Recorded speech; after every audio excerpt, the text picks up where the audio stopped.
పాలకుర్తి నియోజకవర్గ ఎమ్మెల్యే యశస్విని రెడ్డి రౌడీ రాజకీయాలు వెలుగు చూస్తున్నాయి. ప్రశ్నిస్తే దాడులకు తెగబడుతున్నారు. ఇక మహబూబాబాద్ జిల్లా తొర్రూరు మండలంలోని సన్నూరు గ్రామానికి చెందిన మాలోత్ సురేష్ బాబు వాట్సాప్ గ్రూప్ లో ఎమ్మెల్యేను ప్రశ్నిస్తూ మెసేజ్ పెట్టడంతో స్టేషన్ కి పిలిపించి యువకుడిపై తొర్రూరు ఎస్ఐ విచక్షణ రహితంగా దాడి చేశారని ఆరోపించారు.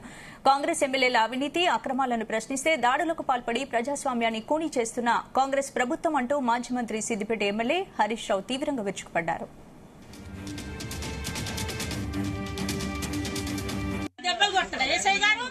నడువ చేత కాకుండా ఇంట్లో పడి ఉన్నాడు మా కొడుకు. ఇంతకన్నా చిత్రహించబెట్టి కొడతాడా మా ఎస్ఐ గారు? ఇంత ఏం దౌర్జన్యం చేసినావు, ఇంత ఏం తీసుకొచ్చినావు? ఎవరైనా దొంగతనం చేసుకొచ్చినావా? ఎవరైనా ఇల్లు వెళ్ళుకొచ్చినావా?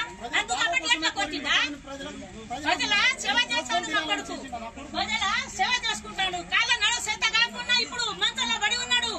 ఎస్ఐ గారు నిన్న ఫోన్ గుంజుకున్నారు. ఇప్పుడు దాకా ఇన్ఫర్మేషన్ నాకు ఇచ్చినా మమ్మల్ని తెలియజేసిండ మీ కొడుకు పోలీస్ స్టేషన్కి రావాలని మాకు తెలియజేసిండ సార్. మాకు తెలియజేయకుండా మా కొడుకు ఎట్లా కొట్టిండు అదే కావాలి మాకు. అంటాడా సంకున్నాడా? మనిషి దానికి సంకొని ఎస్ఐ ఉండి ఏం పని చేస్తాడు? ఎస్ఐ ఏం ఇస్తాడు? ఉన్న వ్యక్తిని సోషల్ మీడియా వేదికగా ప్రశ్నించినందుకు మాలోత్ సురేష్ కుమార్ ను హింసించడం బాధాకరమన్నారు. తొర్రూరు పోలీసుల తీరును తీవ్రంగా ఖండిస్తున్నట్లు ట్వీట్ చేశారు. సురేష్ కుమార్ తల్లి ఆవేదనను అర్థం చేసుకోవాలని ఓ వీడియోను జత చేశారు. దీనిపై విచారణ జరిపి బాధ్యులైన వారిపై చర్యలు తీసుకోవాలని డిమాండ్ చేశారు. దొంగతనం చేసుకొచ్చినావా? ఎవరైనా ఇల్లు వెళ్ళుకొచ్చినావా? అందుకబట్టి ఎట్లా కొట్టిందా? ప్రజల సేవ చేస్తాడు మా కొడుకు, ప్రజల సేవ చేసుకుంటాడు. కాళ్ళ నడువ చేత కాకుండా ఇప్పుడు మంచంలో పడి ఉన్నాడు.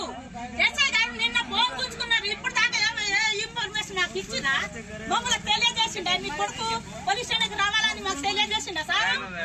మాకు తెలియజేయకుండా మా కొడుకు ఎట్లా కొట్టిండు అదే కావాలి మాకు.